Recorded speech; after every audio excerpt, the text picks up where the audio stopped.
Estamos ao vivo, né, com nossa série de entrevistas Filosofia Hoje, entrevistas com jovens pesquisadores e pesquisadoras da pós-graduação Stricto Sensu. Atualmente nós estamos fazendo isso internamente, né, na PUC, como um primeiro movimento, vamos dizer assim, da nossa sinfonia. E depois nós vamos começar a ampliar isso e partir para outras universidades também e formar um grupo mais abrangente, né? Para tentar realmente fazer um arquivo bem interessante que, de certa maneira, né, aos pouquinhos vai fazendo uma prospecção do que está acontecendo efetivamente, quais são as pesquisas, quais são as questões, né, quais são as situações que envolvem os mestrandos, os doutorandos e também aqueles que acabaram recentemente, porque existem algumas questões que não são apenas ligadas ao fazer o mestrado e o doutorado, né, que são também o que acontece com uma pessoa que acabou de fazer um mestrado e doutorado, né?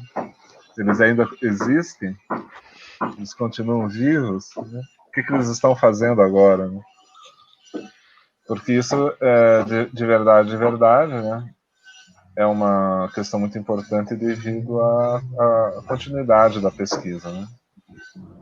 Então, a gente precisa conhecer isso.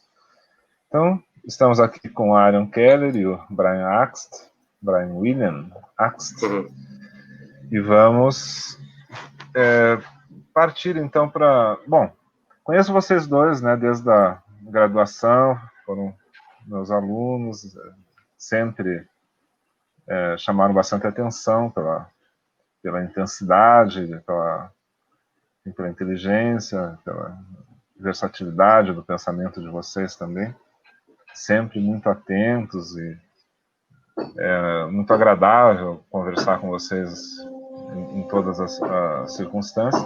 E agora vocês estão já no âmbito do mestrado, né?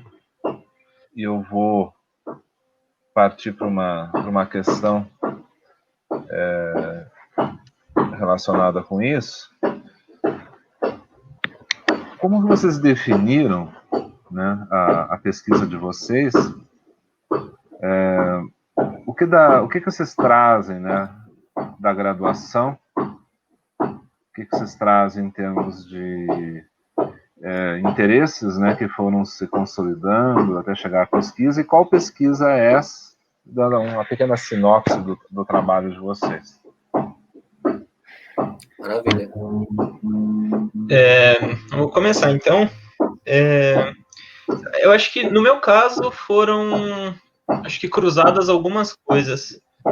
Desde antes de entrar na graduação, eu já tinha um interesse, vamos dizer assim, por vamos dizer, tendências materialistas, né? Então, eu sempre, desde da escola, eu já gostava de ler Maquiavel, sabe? Desde a época de ensino médio, eu já me interessava por esse tipo de explicação. E tive contato ainda na graduação muito com Nietzsche. Eu acho que muita gente, inclusive, uma das portas de entrada na filosofia enquanto ensino médio, acho que o Nietzsche é sempre uma das figuras que mais aparece, porque talvez pelo estilo dele te chamar atenção, né? Às vezes umas frases muito fortes e que marcam muito. Então sempre foi meio que minha intuição primeira fazer alguma coisa voltada para alguma filosofia assim, né? O próprio Marx a gente tem contato na graduação também. Então são uma gama de autores diferentes, óbvio, mas que dão uma certa explicação em alguma medida semelhante, né? E quando eu entrei na universidade, o primeiro contato que eu tive foi com... Eu lia Nietzsche, eu queria fazer alguma coisa sobre Nietzsche, mas eu tive um primeiro contato com o PIBIC que eu fiz no primeiro ano já, que foi com o Rodrigo Barbosa, que estudava Nietzsche, mas o doutorado, o PIBIC não era em Nietzsche. O PIBIC era nos sofistas e tal, então foi a primeira coisa. Óbvio, não é o que eu estudo hoje, não estudo a sofística, não estudo filosofia antiga, Mas o contato, inclusive, com a filosofia da Bárbara Kassam me ajudou muito. Acho que foi naquele momento que eu aprendi, vamos dizer assim, a ler, sabe? Sentir o que é pesquisar. O meu primeiro contato foi esse. Então, meio que você cai de paraquedas numa discussão do século XX na França sobre uma tradição antiquíssima que é a sofística, né? Mas ainda se mantinha nesse espectro. E foi mais ou menos nesse tempo também que eu comecei a ler o Spinoza. Eu, por ventura, por força da nossa graduação, fiz amizade com o Brian já no começo, com o Carlos Thiago também no começo, com o pessoal que era todo de um grupo já, e o pessoal era tudo orientando do Eládio, alguns nem tanto, mas todo mundo era próximo do Eládio. Eu fui ter contato com a filosofia do Deleuze, né, lá por 2016, 2017, e meio que ficou meio que esse entre alguma coisa, sabe? O Nietzsche eu já gostava, eu tive contato com a filosofia do Deleuze, já tinha tomado um gosto pela pesquisa por causa desse primeiro PIBIC, que foi um PIBIC que acho que foi bem sucedido, a avaliação dele, foi uma coisa que me deixou bem motivado na época. E fui fazer um outro PIBIC com o Eládio, esse já em Deleuze, né, filosofia da técnica e Deleuze, que era o que ele estudava. Mas nas horas vagas eu sempre lia relações de Spinoza com Nietzsche, sabe? Então tem 2 livros compilados acho que muito difundidos no Brasil, que são aquele As Ilusões do Eu, que é uma série de pesquisadores do Brasil e de fora que comentam sobre Spinoza e Nietzsche, e o outro era o Mais Potente dos Afetos, que conta mais ou menos aquela história sobre aquela carta do Nietzsche ao Verbeck, em 1881, que ele fala que o Spinoza é o grande precursor dele, né? E foi nessa de ler essa carta do Nietzsche, o Nietzsche que era sempre um cara muito crítico de todo mundo, falando bem de alguém, eu fui ver esse cara, quem que era, né? E nessa que eu fui começando a ler o Spinoza, tomando um contato aqui, outro lá, e depois de fazer esse PIBIC com o Eládio, o Spinoza é um grande autor do Deleuze também, eu decidi voltar minha pesquisa para o Spinoza por um motivo de não me sentir confortável ainda em estudar um autor contemporâneo, sabe? Óbvio, o Nietzsche não é, mas o Nietzsche já entra talvez nesse espectro contemporâneo, mas já é um autor clássico. Tem muita bibliografia em cima dele já, né? Eu acho. Então, mas o Deleuze é uma coisa que eu não me sentia confortável. Eu me sentia meio, sabe, quando você lê o texto e fala, não sei se estou preparado ainda para esse tipo de coisa. Eu sentia que precisava de uma caminhada maior, sabe? E nessas, entre autores ali que eu tinha separado, né, dentro dessa gama, vamos dizer assim, materialista, entre aspas, o Spinoza foi o autor que eu decidi fazer justamente por isso. Ele é um clássico, então é um autor com uma bibliografia muito consolidada já, o que em algum momento não vai ser das coisas mais fáceis, né, inclusive. Mas era um autor que eu me sentia mais seguro, me sentia num terreno mais firme, sabe, para trabalhar. Por já ter muita história e mais para frente fui descobrir que a história não era nem tão homogênea assim, o que abre uma gama enorme de estudos, mesmo um autor clássico, em algumas filosofias que se baseiam nela, né? Então, em linhas gerais, isso lá por 2018, que foi quando eu terminei a graduação, né, entreguei o TCC, então eu decidi fazer um Spinoza meio que lido pelo Deleuze, né, uma leitura bem fortemente enviesada, vamos dizer assim, também para cumprir com as exigências da escola, né, que a PUC não trabalha, vamos dizer assim, com filosofia moderna diretamente, então você sempre tem que puxar alguma coisa da história da filosofia para algum debate contemporâneo, né? Então a maneira que eu encontrei de ligar todos esses pontos entre me sentir confortável com um autor clássico, entre estudar uma filosofia de uma tendência que me era confortável também, foi de fazer essa releitura contemporânea, vamos dizer assim, essa releitura da escola francesa no Spinoza. Foi nisso que eu apresentei meu TCC e consegui passar no mestrado também com um projeto parecido, que é um projeto com ainda Spinoza é o autor principal, mas é um debate voltado ali com a filosofia do Hegel, com a interpretação hegeliana que ele fez Spinoza, com a filosofia do Deleuze, porque o Hegel também é um autor que tem algumas desavenças, vamos dizer, com o Deleuze, principalmente por causa dos cursos do Kojève, né, na década de 30 na França. Então, todo esse panorama entre o neoclássico com algum debate contemporâneo, o que pode abrir vias, inclusive depois, para estudar a relação do Lacan com Deleuze, que é uma das figuras desse Hegel Spinoza contemporânea, sabe? Então, tudo isso foi meio que o meio que eu encontrei para unir tudo que eu já tinha bagagem suficiente de leitura, porque foi uma coisa que eu me dediquei mais tempo para fazer a monografia, e também para me enquadrar as exigências da PUC de manter os estudos focados em filosofia contemporânea. Então, por mais que a minha dissertação seja o título, né, Imanência e Singularidade, que é a acusação de acosmismo, ou seja, a leitura hegeliana, à constituição dos modos finitos, que é a explicação dela, boa parte que eu uso é pela leitura do Deleuze, é meio que para tentar condensar tudo isso numa coisa que eu me sentia confortável, que eu gostava e que meio que conseguia abranger todas as exigências da escola. Foi mais ou menos nessa caminhada que eu cheguei, né? A decisão de fazer um mestrado em Spinoza, e esse Spinoza meio francês demais, né? Talvez. Uhum.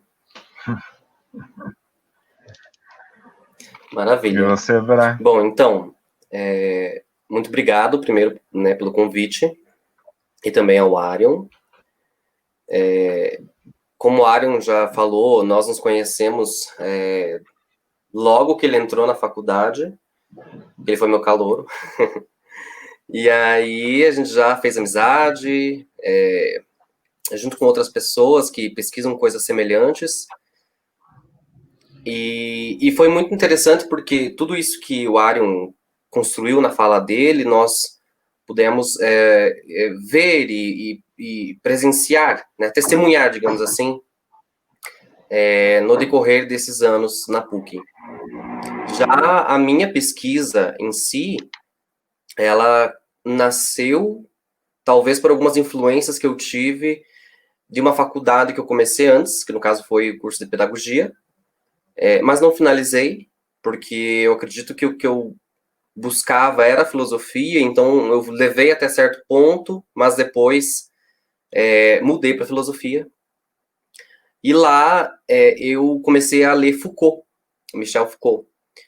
E eu cheguei na PUC com um projeto de pesquisa, de PIBIC, para conhecer Foucault, ler os textos, estudar os textos em relação ao discurso, já puxando um pouco para as leituras de gênero, como eu tenho trabalhado. Então eu fiz 2 iniciações científicas, uma em Foucault e a outra já relacionada ao gênero em si, as teorias de gênero, tanto numa perspectiva prática quanto teórica, porque no segundo PIBIC que eu fiz, eu tive essa possibilidade, nós pudemos trabalhar com umas questões práticas, questionários e tudo, então, assim, teve desdobramentos bem interessantes, esse PIBIC, porque fazia parte de um projeto maior, então, foi bem produtivo.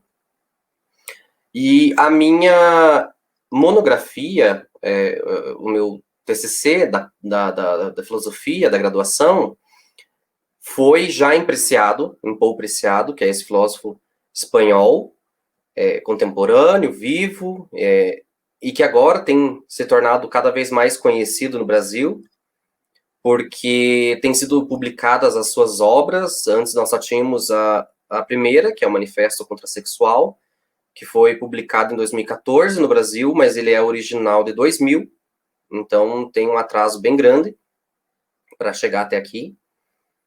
Daí nós tivemos a publicação da segunda e da quarta obra, se eu não me engano, se não me falha a memória, que foi publicado bem recentemente na França, na Espanha, e aí já chegou aqui traduzida também. Então foi bem rápida. E na graduação, o meu problema de pesquisa era o corpo, a materialidade dos corpos dentro da teoria do Preciado.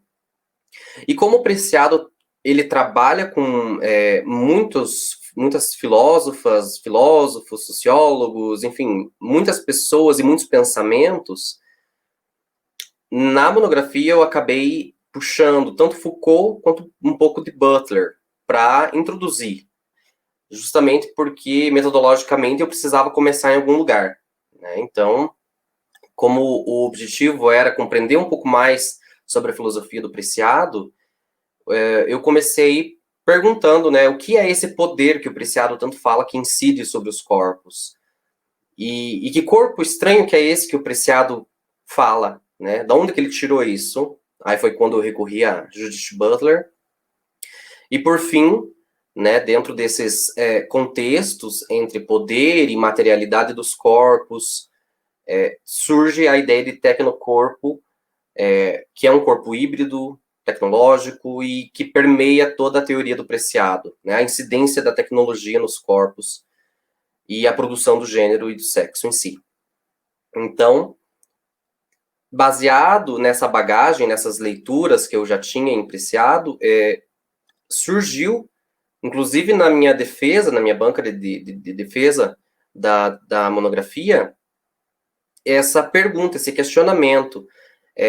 Mas existe alguma coisa antes? Existe algum poder antes que incide sobre a formação das pessoas, as nossas formações, enquanto a nossa identidade, o nosso gênero, o nosso sexo, a nossa personalidade, enfim. E aí eu tive um direcionamento pelos avaliadores e tal, de investigar o sujeito na contemporaneidade. Se existia algum sujeito dentro do discurso, enfim, da teoria do Preciado. E da onde que viria esse sujeito? Qual seria a origem, ou então a influência do Preciado nesse sentido, nesse ponto? Então, na minha atual pesquisa, eu pergunto justamente isso. É possível afirmar que existe uma noção de sujeito própria do Preciado? E da onde que veio isso? Então, nos textos dele, não dá para dizer que existe um debate ou então reflexões sistematizadas ou sistemáticas sobre isso, mas em diversos pontos ele faz afirmações ou então ele comenta e você já consegue ter um direcionamento. Em um texto específico é onde eu tive mais material, digamos, para trabalhar isso, que é o Multidões Queer, que foi publicado em 2003 e foi traduzido em 2011. E é quando ele coloca a multidão, que é um conceito que vem do Negri e do Hart, como o novo sujeito político contemporâneo. Então aí eu problematizo o postulado dele da multidão enquanto um sujeito político contemporâneo. Da onde veio? Porque quais são os usos que ele faz da multidão? Se ele modifica o conceito, se ele acrescenta, ou se... enfim, o que ele faz desse conceito dentro da própria teoria dele. Então, a minha pesquisa atual tem sido isso.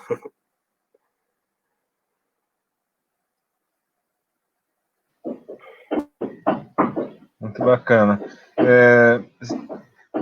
Vocês naturalmente têm pesquisas que, apesar de trabalharem com autores diferentes, tem alguns elos, né? Tem alguns pontos em comum.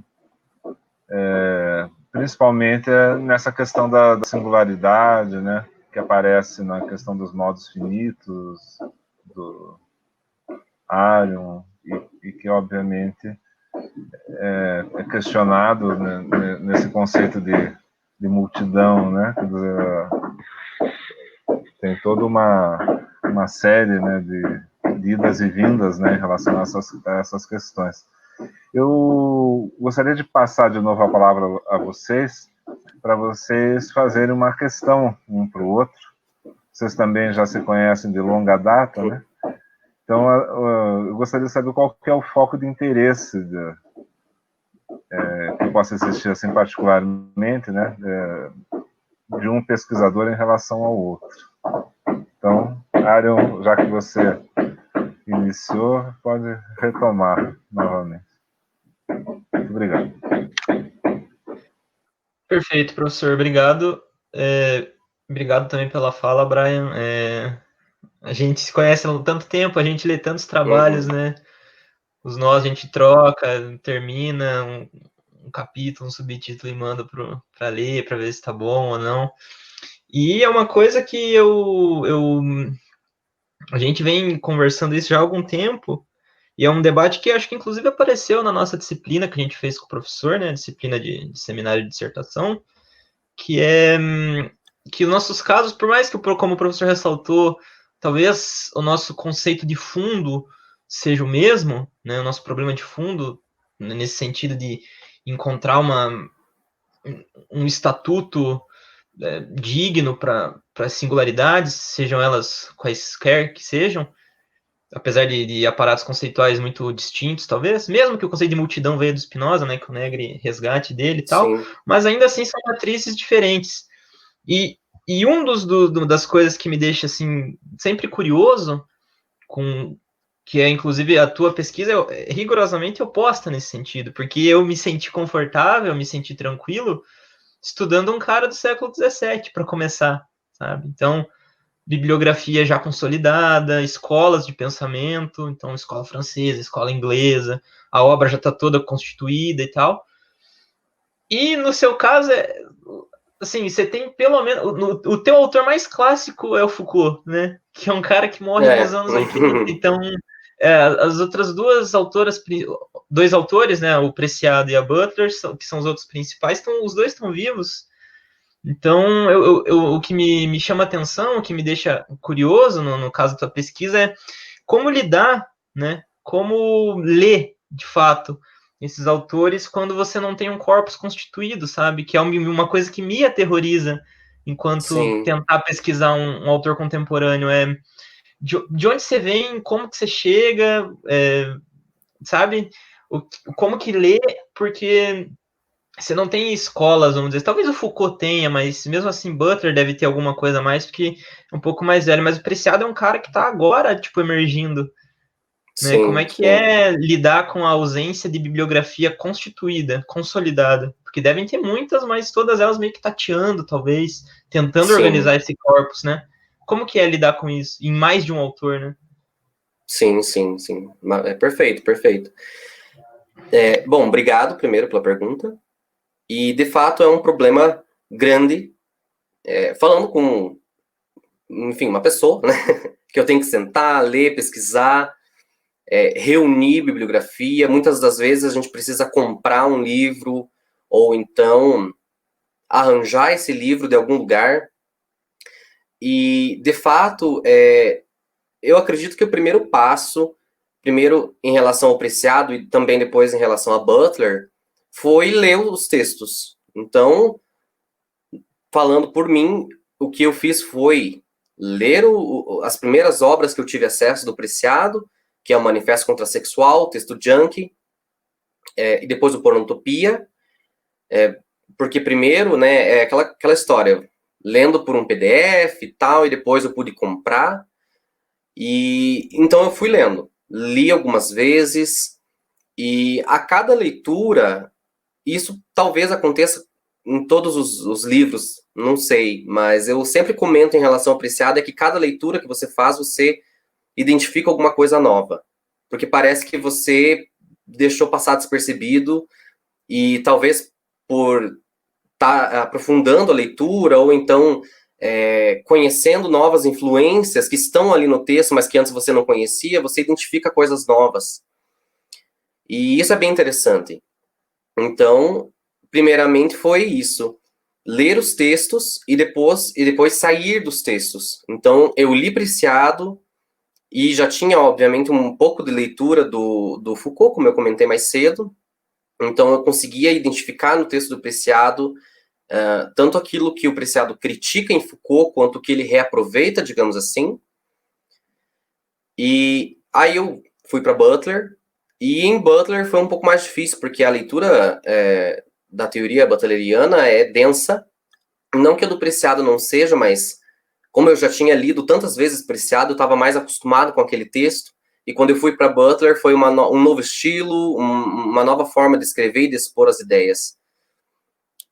Para dissertação, eu li alguns livros da Butler, recorri a alguns artigos da autora também, e basicamente o que eu fiz foi, na Butler, permanecer na teoria dela. Não saí muito, não busquei muitos comentaristas que possam, às vezes, até confundir um pouco a gente, porque o meu problema era ela, né? Eu queria conhecer o que ela dizia sobre as teorias da sujeição, e aí, claro, a partir dos autores e das autoras que ela utiliza, porque ela tem um livro, né, que é justamente sobre teorias da sujeição, então ela vai fazendo comentários e ao mesmo tempo vai tecendo a própria tese. E era isso que eu estava interessado ali. Agora, sobre comentaristas, a maior influência que eu tenho vem da Argentina em relação ao Preciado, porque ali existe um movimento muito grande de estudo da teoria do Preciado, que começou com ele visitando Buenos Aires. Na verdade, a recepção já ocorria dos textos, mas se intensificou com a visita dele, que foi organizada pela Julieta Massacesi, e a partir disso, novos comentários foram surgindo.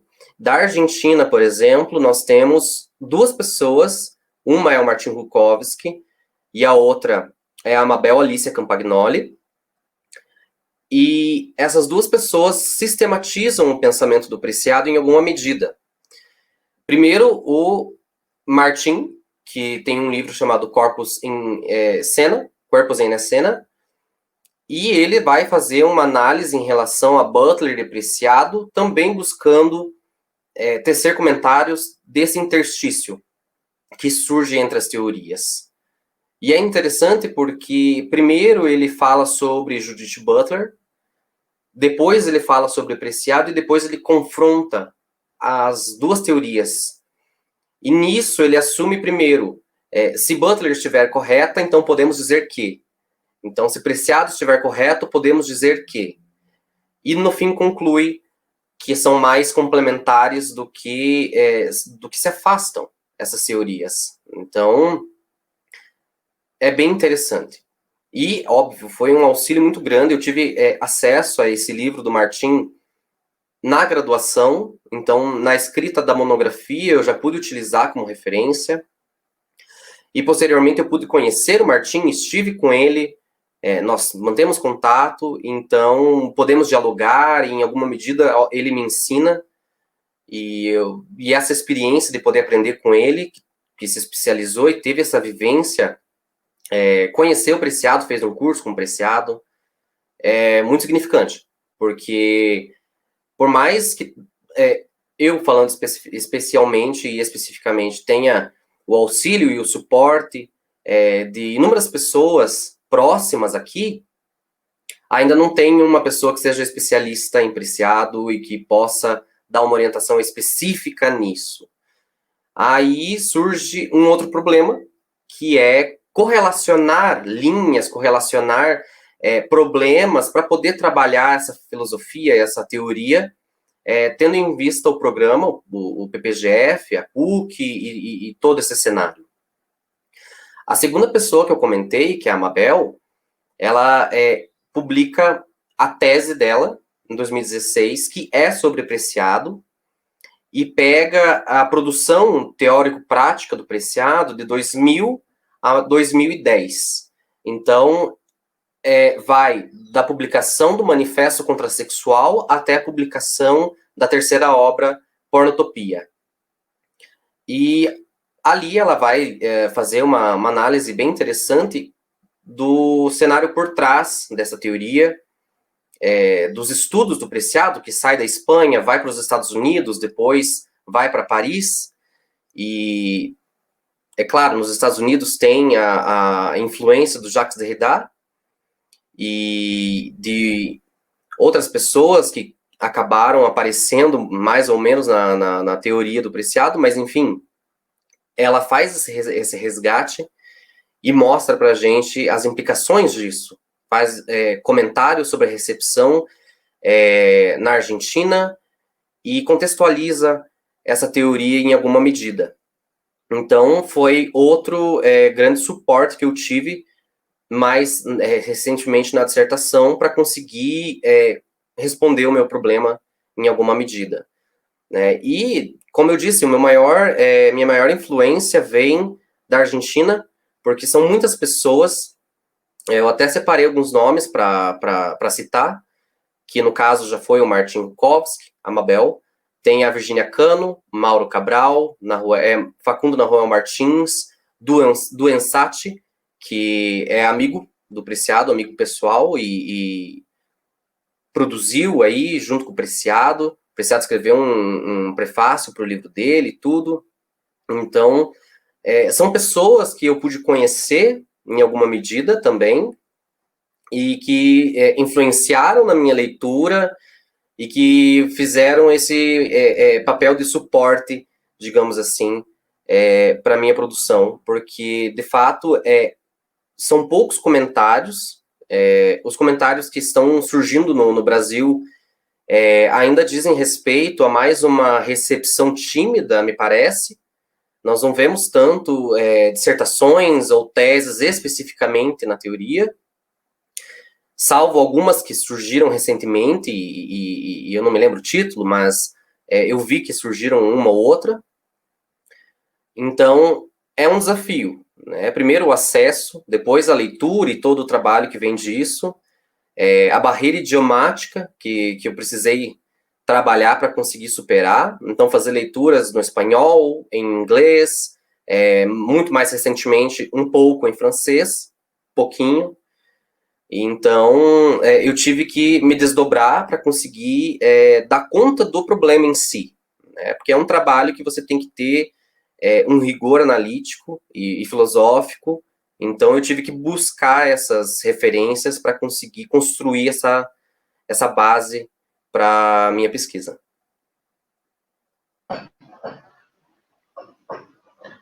Deixa eu só fazer a pergunta, antes de você fazer a sua pergunta para o Arion. Apenas eu fiquei curioso em relação a isso.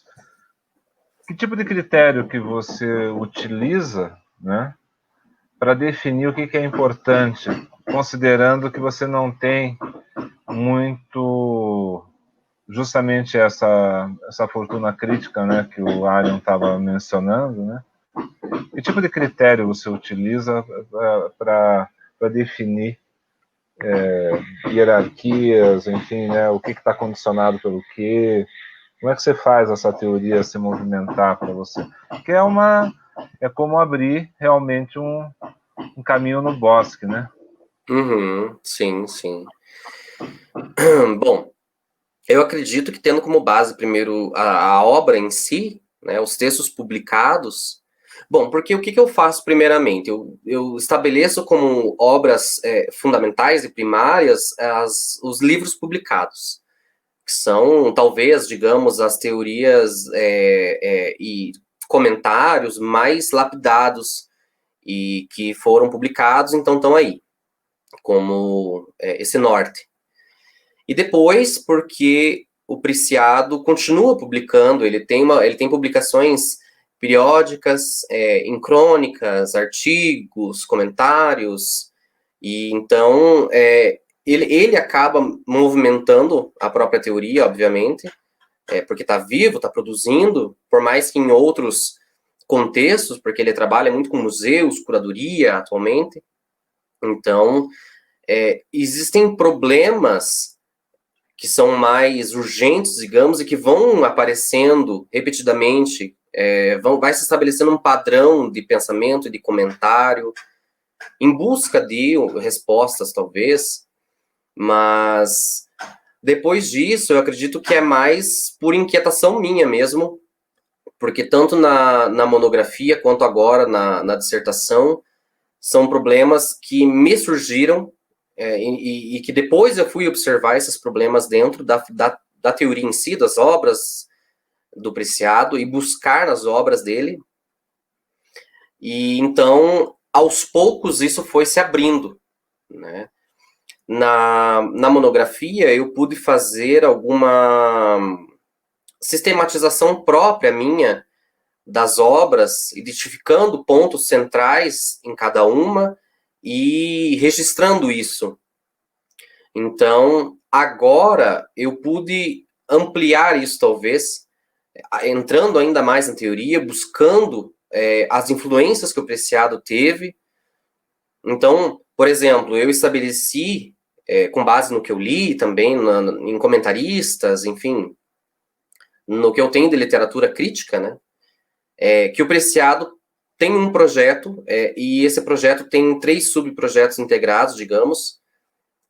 O primeiro seria questionar o capitalismo em si, na contemporaneidade, e para isso ele parte de algumas releituras, faz atualizações de alguns conceitos, como é o caso da multidão.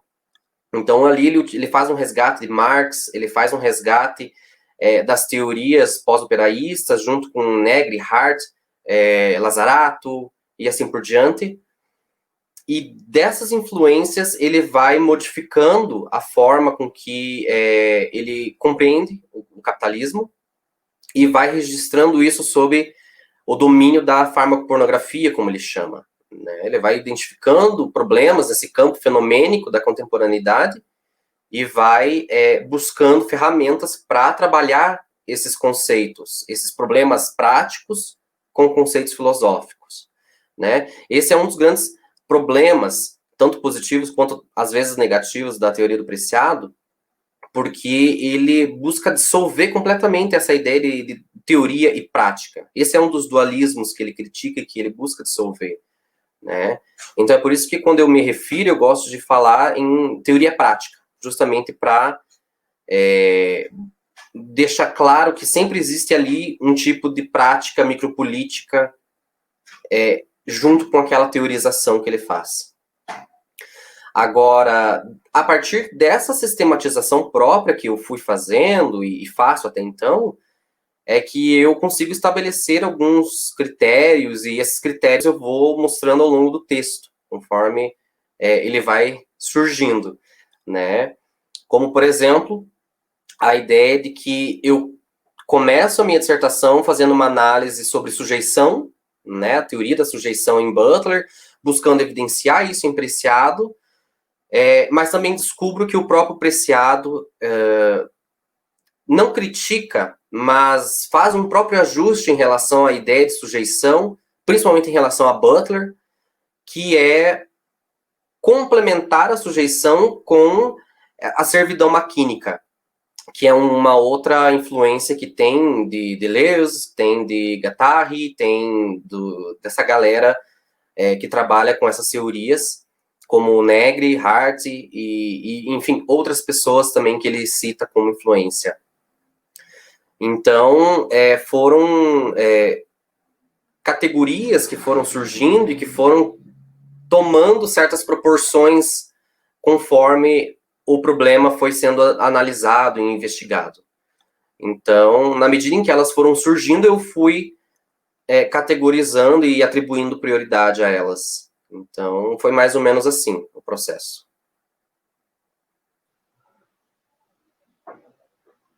Muito interessante, acho que isso aí vai dar muito pano para manga ainda futuramente, em função justamente da fase, né, da pesquisa mundial, né? Sim. Algo que pode ter muitos desdobramentos, dado o interesse dos conceitos dele, a perspectiva do olhar, né? Que é muito peculiar, muito, renova uma série de questões filosóficas de modo muito interessante. E o que você teria para perguntar para o Brian, para o Arion? Sim, sim. Bom, de fato, como o Arion disse, são, digamos que, duas formas diferentes de encarar, né? Talvez aí um mesmo pano de fundo, ou então uma mesma origem de problema, porque são dois trabalhos que estão tecendo comentários sobre ontologia, sujeito, isso, né, e aquilo. Mas a minha curiosidade talvez seja bem parecida com a dele, porque como é Arion, né, você estudar e pesquisar um contexto, um problema, uma teoria da filosofia moderna, a partir justamente desse ponto de vista do contexto da contemporaneidade. Né? Quais são os usos, ou então os modos de tratamento que você precisa ter o cuidado na tua investigação, e como que você concilia isso, né? Como você faz esse ir e o vir por entre a teoria e o contexto em que você mesmo está inserido, tendo em vista as influências que você tem na leitura, como comentaristas, a filosofia do Deleuze e do próprio Eladio, bom, mais ou menos por aí.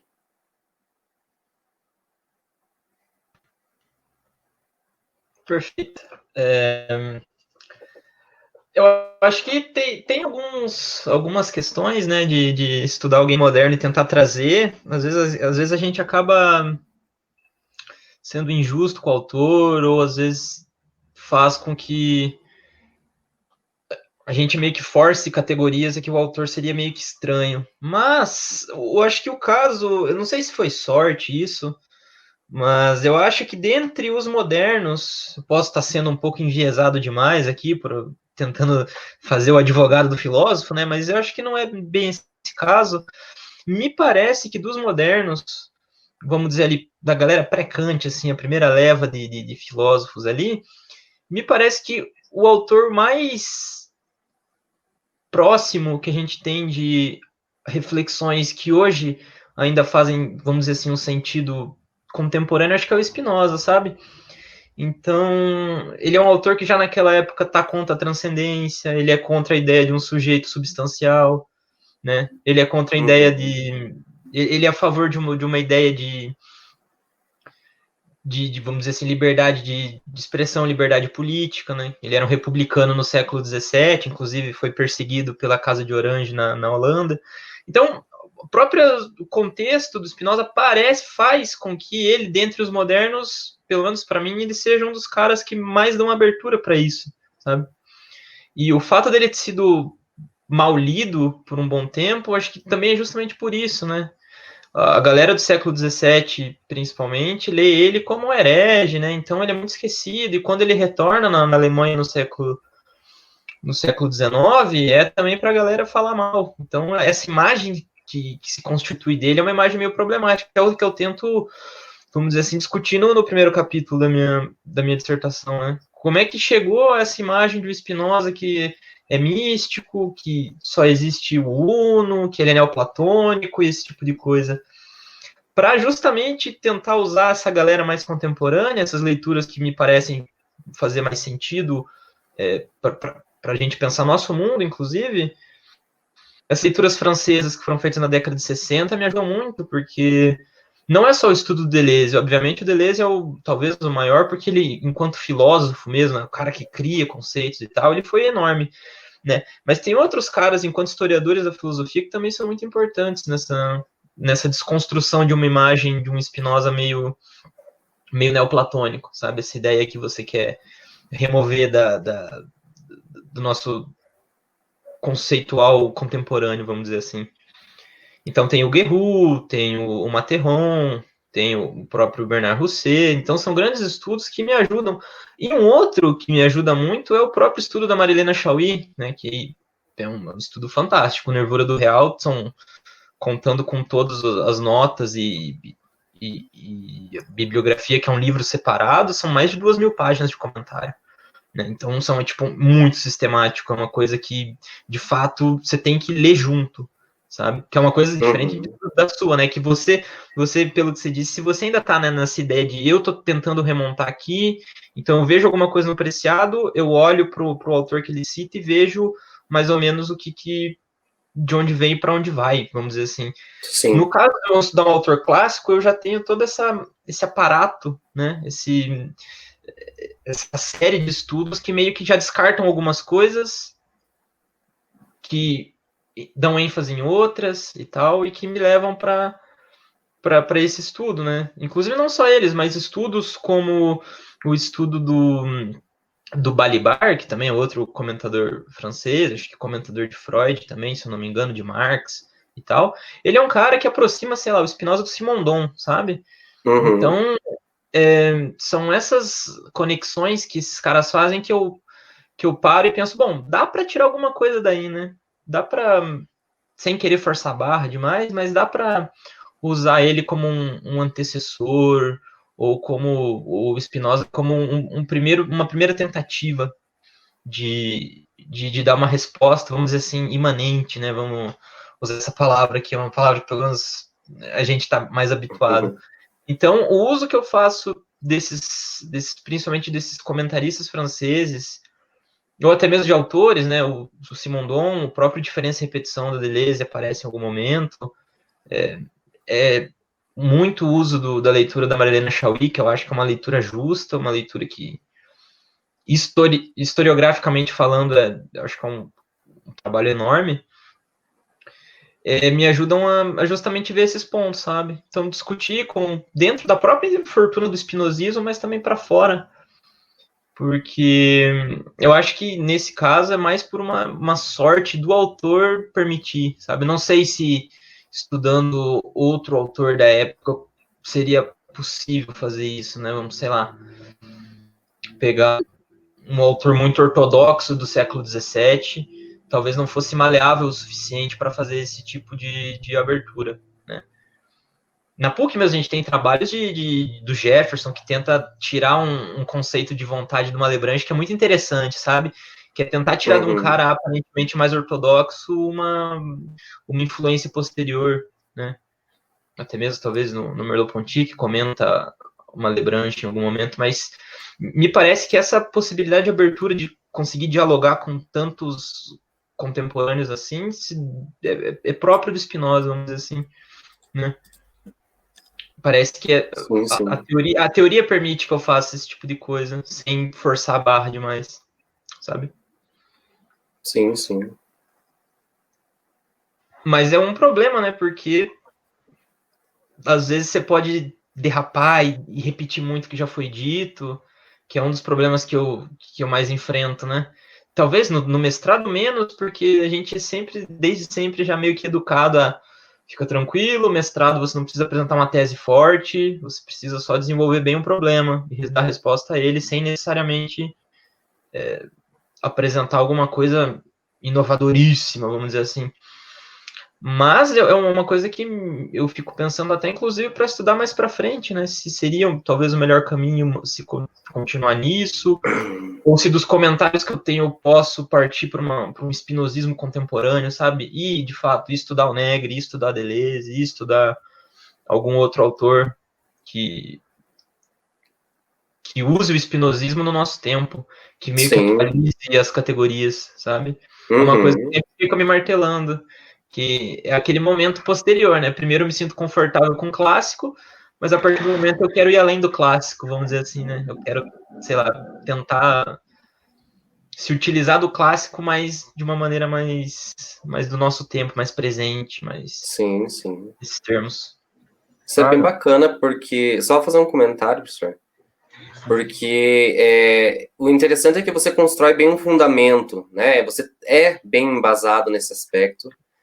E já eu, por exemplo, eu estava pensando aqui, enquanto você falava, que o movimento é justamente o outro, né? Enquanto eu tenho ali os comentários contemporâneos e tudo, é preciso fazer esse resgate da onde que saiu esse comentário, né? De onde veio. E aí a gente tem que ficar constantemente fazendo esse movimento de retorno, de buscar na filosofia moderna, enfim, às vezes até na filosofia clássica, da onde que veio aquilo, para conseguir compreender. E o Spinoza é um cara que eu fico muito curioso sobre, justamente porque ele aparece na teoria da Butler, aparece em Negri Hart, que eu tenho lido, como você comentou, né, pela questão da multidão, aparece no Preciado, então são talvez potencialidades que eles estão identificando ali ainda nessa teoria, e é isso que me faz ter essa curiosidade, né? Até onde que é possível ir, o que mais dá para tirar dali, né? Isso que eu acho super interessante, super curioso nisso.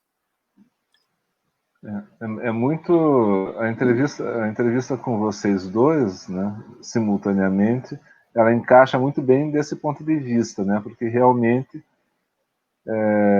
são questões que têm afinidade, porém são tratamentos muito diferentes que são exigidos pelos próprios autores, né, com os quais vocês trabalham. E isso é uma coisa muito interessante de aparecer junto aqui. Agora, Arion, você já começou falando o que eu ia perguntar em seguida, né? A perspectiva da tua pesquisa. Então, vocês já estão praticamente qualificando, né, o trabalho e tudo, né? Então, o que está mais forte para você? O que está mais forte do ponto de vista da perspectiva? É sair desse estudo ou avançar nele de uma outra perspectiva? Então, professor, o ponto final da minha dissertação é para ser como se constituem as singularidades no Spinoza. Eu chego aí, eu não explico o que vem depois, mas tomando por princípio um comentário curto, não é uma coisa que o Balibar tenha se detido, e é um conceito que me parece muito interessante, porque talvez exista alguma discussão contemporânea que a gente vai continuar usando a categoria de sujeito, a gente para. A gente usa a categoria de intersubjetividade, a gente usa a categoria de indivíduo. Como que a gente nomeia isso, sabe? Então eu chego no Spinoza em algum momento que, por esse comentário rápido do Balibar, ele fala que existe um conceito de transindividual no Spinoza. E veja, o conceito de transindividual aparece no Simondon. Uhum. É um conceito simondoniano. E então o Balibar faz isso retroativamente, que é basicamente tentar mostrar que a individualidade não se constitui fechada, sabe? O que é a tendência da filosofia contemporânea inteira, né? Não só... Essa é uma das tradições, mas a psicanálise faz isso, a próprio pós-estruturalismo faz isso, teorias de gênero fazem isso, então é uma tentativa meio que um caminho comum da filosofia contemporânea, parece. E esse é um caminho que me parece, pela minha bagagem de leitura já, um caminho que, por enquanto, é o mais seguro a se fazer, sabe? Não sei se estudando esse conceito no Spinoza, não sei se teria pano para fazer isso, ou seria forçar a barra demais, porque é uma palavra que não aparece nele, né?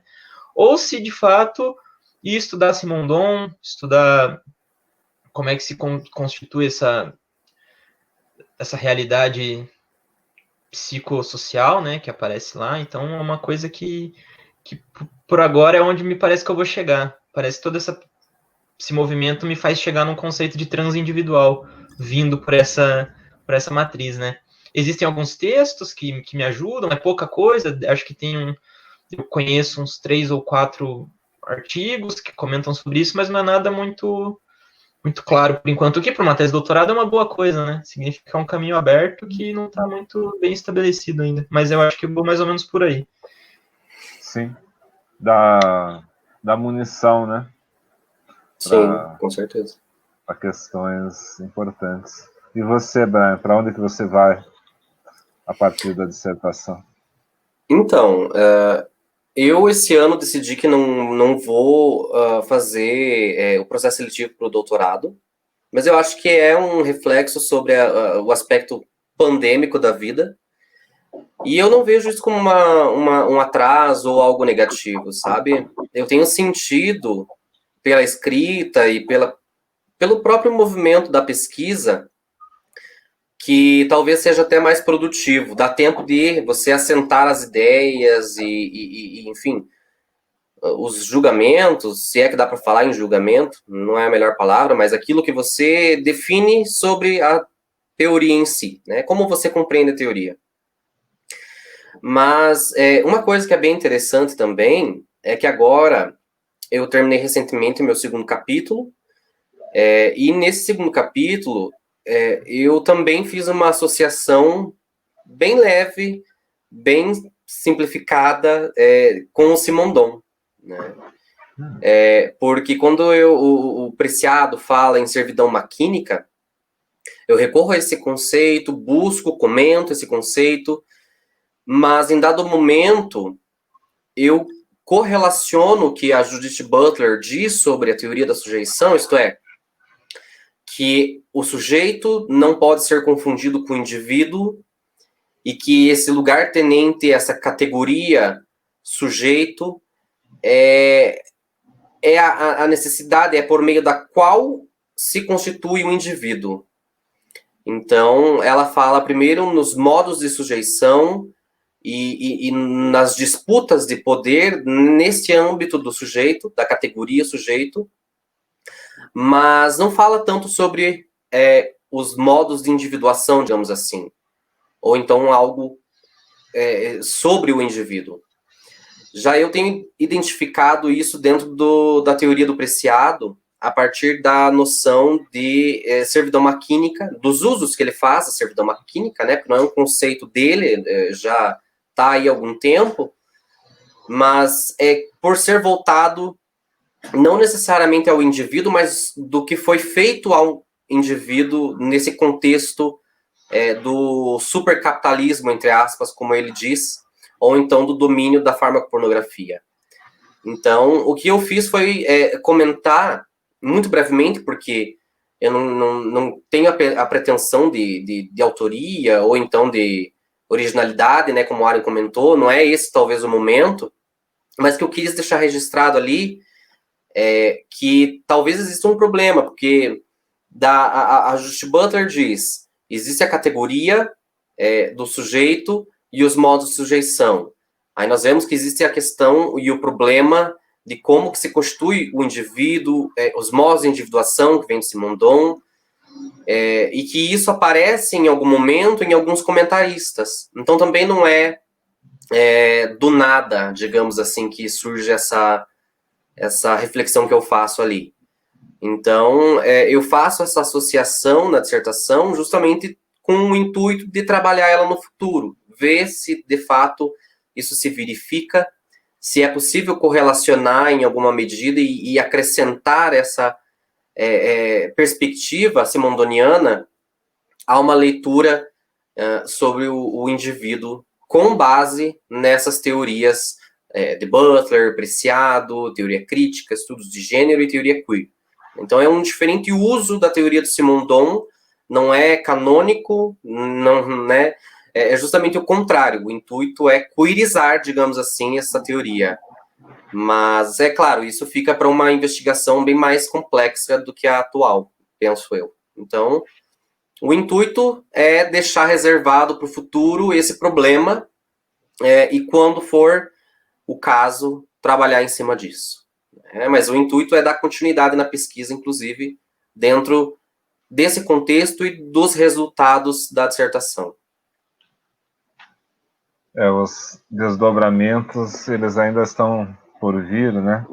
Com muito certeza. Interessante quando chega a qualificação e como o trabalho, né, ele vai adquirir um outro corpo mesmo em função dessa crítica cruzada, desse apoio, né, de pessoas que vão fazer essa leitura, enfim, os comentários que vocês vão ouvir, e depois na banca de defesa, naturalmente, a coisa já num outro nível, né? Vocês com o trabalho já bem caracterizado, bem sedimentado e pronto para ser defendido. E daí o que acontece nessa defesa, né? São momentos que vão, acredito eu, ser bastante definidores, até mesmo para o desejo de vocês, para onde que vai se orientar esse desejo. É interessante conversar com vocês agora e voltar a conversar mais tarde, como é que você definiu também, e deixar para uma outra oportunidade também para a gente falar um pouco sobre a questão da escrita de vocês, que é um outro ponto peculiar. Então vamos deixar avançar esse trabalho um pouco e vamos retomar essa entrevista num outro trecho do caminho. Sim, sim. Então vou Com certeza. agradecer muito a vocês pela oportunidade que vocês me deram e também enfim, aos outros pesquisadores, né, que vão ter a oportunidade de assistir a entrevista de vocês. E desejar muita boa sorte, né, que o trabalho de vocês continue muito fecundo como ele é, né, e que essas cabeças luminosas que vocês têm ainda né, tragam muita coisa bacana no futuro para nós. Com certeza. Eu que agradeço pela oportunidade também. Eu agradeço imensamente, professor. Eu acho que é um espaço muito importante para a gente que está dando os primeiros passos ainda na academia e ver como e conseguir desabafar um pouco de como que é o processo, o que se passa, o que não se passa. É muito importante. Muito obrigado pela oportunidade e parabéns pela iniciativa também, que eu acho que é uma coisa que ninguém Pois tinha é, parado para curioso, né? pensar ainda, né? Importante. É uma coisa Uhum. tão simples, mas ao mesmo tempo, sabe como que isso surge? Surge exatamente nesses eventos pandêmicos sobre o Sim, Schopenhauer em junho, sobre a psicanálise em julho, onde as mesas de comunicações, que normalmente ficariam, digamos, como um evento não menor, mas com menos visibilidade, né, nos grandes eventos, adquiriram uma certa horizontalidade, assim, com o restante, né, do evento, e isso trouxe também uma questão com relação ao público, um interesse muito grande do público. Nós tivemos mesas de comunicações com mais de 450 pessoas assistindo sim, ao vivo, né? Então você fica se perguntando assim, né? Tem alguma coisa interessante aí, tem alguma coisa, né, que vale a pena ser explorada, né? O interesse dos pesquisadores, dos jovens pesquisadores, pelos jovens pesquisadores também. Então, a gente veio nas nossas conversas, né, nos seminários de dissertação no semestre passado, mas esses eventos eles meio que consolidaram para mim essa ideia de que alguma coisa está se passando, alguma coisa importante do ponto de vista do diálogo, da comunicação, que a gente não pode perder e que, eventualmente, a gente pode estar dando algum tipo de passo importante aí para a pós-graduação, do ponto de vista da reflexão sobre a própria, enfim, forma como se faz, como se produz, né? Os caminhos, enfim, as vicissitudes disso que eventualmente fica muito fechado dentro da universidade e sim, não há uma comunicação também com um público mais abrangente, né, que é permitido através do registro, do YouTube e tudo mais. Eu tenho muita curiosidade de saber como é que isso vai se desdobrar, sabe, daqui para frente, sim. Brian. Mas eu acho que vai ser uma coisa muito interessante. Com É certeza é impressionante, né? importante. É importante porque é um registro dessas transformações, tanto no âmbito pessoal quanto coletivo, né? E eu acho que isso é importante, sim, porque as pessoas passaram por um período em que tiveram que ficar muito internalizadas, né? O isolamento e tudo isso reflete no nosso trabalho, reflete na nossa pesquisa. Eu sempre comento que eu passei, inclusive, na dissertação, um tempo em que fiquei completamente travado, não consegui escrever, porque o impacto é muito grande, né? A gente tem que ter um tempo para conseguir se colocar em ordem e se transformar. Então, esse registro eu acho que é bem importante, sim, pro futuro. É impressionante e inimaginável há cerca de 6 meses atrás, né? Que numa mesa de É, comunicação estariam 500 pessoas. É muito impressionante. É, é algo que faz a gente refletir muito sobre privilegiar mais essa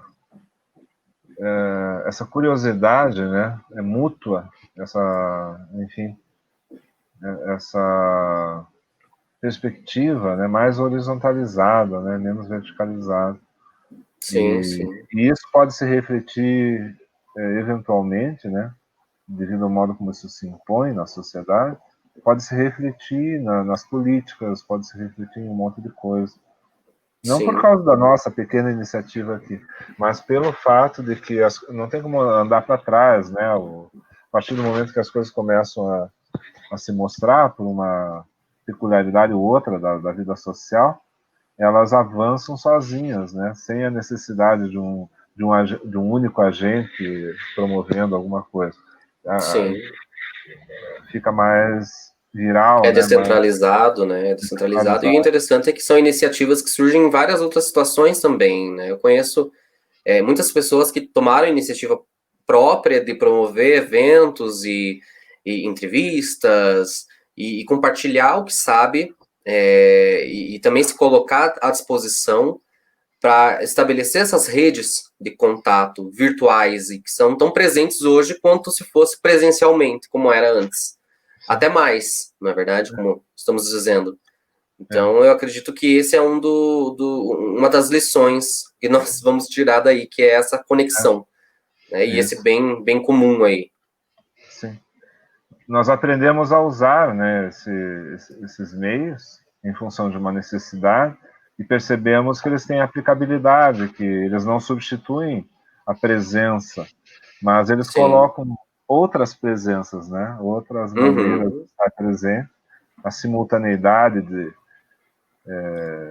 estados, enfim, uma pessoa pode estar em Nova York, a outra em Bombaim, a outra em Curitiba, conversando simultaneamente, quer dizer, havia uma certa barreira em relação a esse tipo de coisa, né? Como se fosse algo,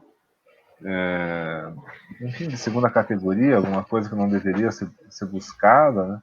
Mas que mostrou que tem peculiaridades assim que, de alguma maneira, superam o presencial de alguma forma, pela velocidade, pela oportunidade, né, de reunir aquilo que não podia ser reunido, coisas assim, que possibilitam maior frequência sem que abandonemos as práticas presenciais, né? Sim, com certeza. Então, uma boa tarde para vocês. Igualmente, muito obrigado. Desejo uma excelente finalização da dissertação de vocês e que a gente possa ter uma segunda oportunidade. Já tá feito o convite aqui, tá bom? Muito obrigado, com certeza. Obrigado, professor. Um abraço. Obrigado, Arion. Obrigado. Obrigado, Brian, também. Imagina. Tchau, tchau, pessoal.